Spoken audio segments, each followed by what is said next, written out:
All right, everyone. There was a CNN poll that was conducted, and it sort of echoes a prior poll from, I think, 3 or 4 months ago. It was basically on the Democratic Party. What would your preference be for a 2020 nominee? Now, for some reason, Hillary Clinton doesn't appear to be listed on this one. She probably because she was in second place the last time around. They're like, okay, we're just going to leave her off the poll. Number one, because she's obviously not going to run. Wouldn't win if she did. Number two, because, we're tired of this. Basically, CNN, I think, signaling they don't want Hillary Clinton to be nominated. But then again, who does? Apparently, something like 20% of Democrats, oddly. But when you look at the poll results, coming in at first place is the same as the last time, Joe Biden. Almost a third of the voters. Joe Biden, policy-wise, is technically viable. There are several things, though, that I've consistently said that hold him back from ever becoming the president. Number one is his age. He would be, I think he's like, 3-4 years older than Trump. By the time of the next election, be like 74, 75. That's too old to run for the presidency unless you're already an incumbent.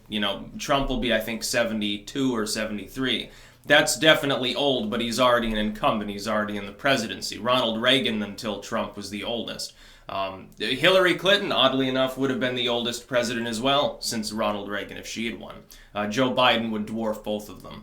So his age would be a problem. It's like, if someone's still with it, that's okay. But if a person is up at that age, things get more tenuous, especially if you're in a job like that where traditionally a lot of our presidents have ended up finally stroking out or having massive heart attacks, partially because of the stress and the working hours of the job. Could Joe Biden really legitimately even seek a second term? Like, let's say that if he won anyway, he's already been in the White House for 2 terms under Obama as VP. Let's say he won. When he's approaching 80 years old, is he going to run for re-election? Do you really think that the Democrats want to, the ones that are sane on strategy, do you think that they want Joe Biden to be in there and then have to replace him with a non-incumbent and have him step down after a single term? That's not going to go well for the Democratic Party. So I think that there will be a lot of internal pressure to keep him from running.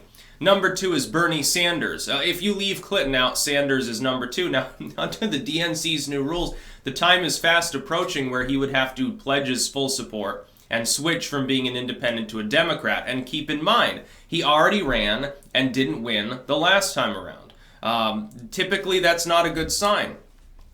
I may say, of course, I think if Bernie Sanders had been the nominee to run against Trump, he would have lost, but he wouldn't have been swept away in the final count like Hillary Clinton was. People say, well, she won the popular vote. Irrelevant, because of the Electoral College existing, specifically so that California and New York can't stack the deck. It's specifically so that rural areas get some degree of proportional representation in our final sort of political structure. There are a lot of people who don't want that to happen, though, because they're literally urban elites.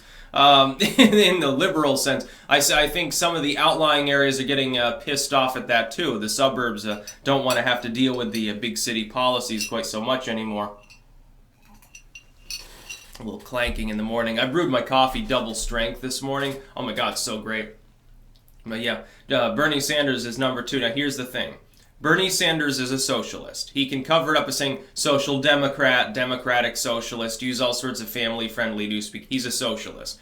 If Bernie Sanders were the nominee, it would alienate the Rust Belt voters even more. In fact, the only other person who would probably alienate them more is Joe Biden. Now, hear me out. Policy-wise, maybe not so much. The problem is Joe Biden was the vice president of Obama.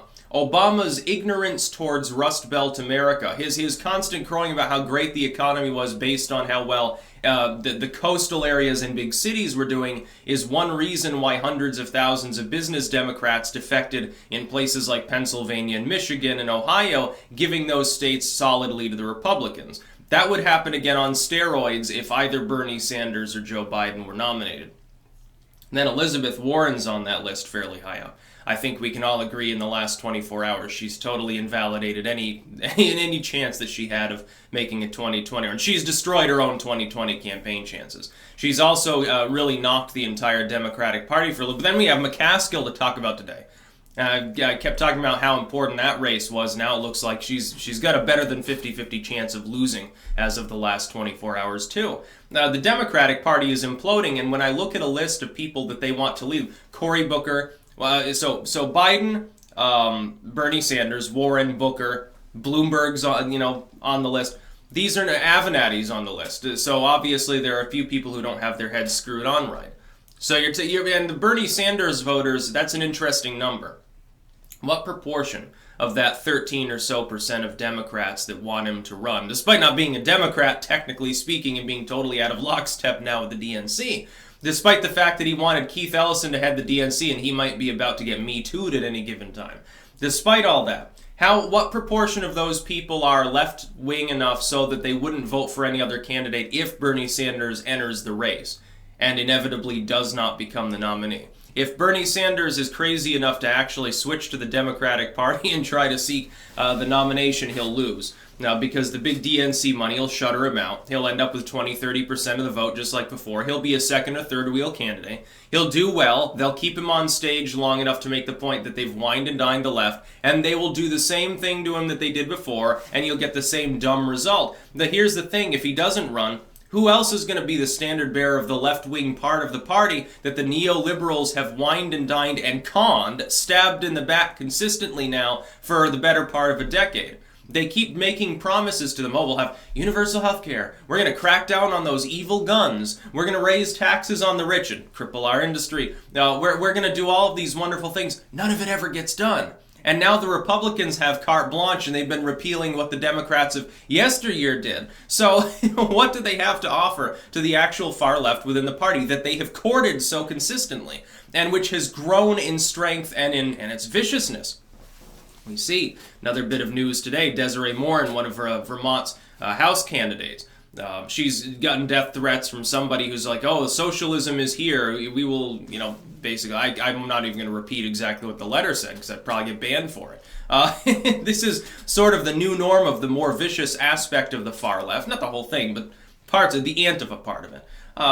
These people have been courted by the Democratic Party, and the Maxine Waters and the Hillary Clintons and Eric Holders, when they allude to political intimidation and violence, are not helping the party's prospects. The Democratic Party needs to do some deep soul searching. It needed to be done after 2016. They should have, in their autopsy, basically, they just bowed before Hillary Clinton and said, yeah, we're sorry, everyone else is to blame. Except for you and the Democratic Party. It was deplorables. It was Nazis. It was Russia. When's the last time that you heard a major news story about the Russians that involved politics at all? There's a reason why they backed off of that, because it stopped being effective and it's a lie. It's a bunch of propagandistic bullshit and it's beginning to wear thin on the population. Same thing with the Me Too stuff. In the wake of Kavanaugh, the Democrats have imploded one of their most powerful tools by misusing it too constantly. By the way, don't even get me started on how uncomfortable it would be for the Democrats to run someone like Biden. So your answer to the old, white dude that's, fairly wealthy is another one exactly like that. Only this dude has like all sorts of weird video clips of him, doing questionable things with his hands during meetings with various ambassadors, senators, and dignitaries, including, who was it? What was it? Sessions? Did like his granddaughter or niece or something was there, and like Joe Biden came in to pull her in, and I think it was Jeff Sessions. He like ushers her away really quickly and sort of shoots him a weird look, and Biden's just sitting there, doing the the derp face. Very, very strange. That would not be good for his campaign if he were to stand up on stage. And Trump's crazy enough. Trump's insane enough as far as political strategy goes that he would take those clips and put them in campaign ads.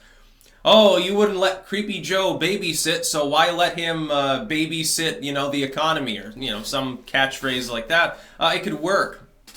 Warren's out. Gillibrand is compromised enough. She's only at 1%. She's down near Avenatti anyway. So the one of the people on that list that technically is a viable candidate that could at least be used by the Democratic Party, no Democrats want her. They want far-left Sanders or Biden, who's basically ineligible. He's too old. He's too compromised. He's too linked to the Obama era, which is why the Democrats lost in 2016 anyway. It wasn't just Hillary being a shitty candidate. It was the Obamas ignoring the economic situation of small-town America. I don't see good things ahead for the Democrats unless they get so wiped out in the midterms that they get some new blood in the party.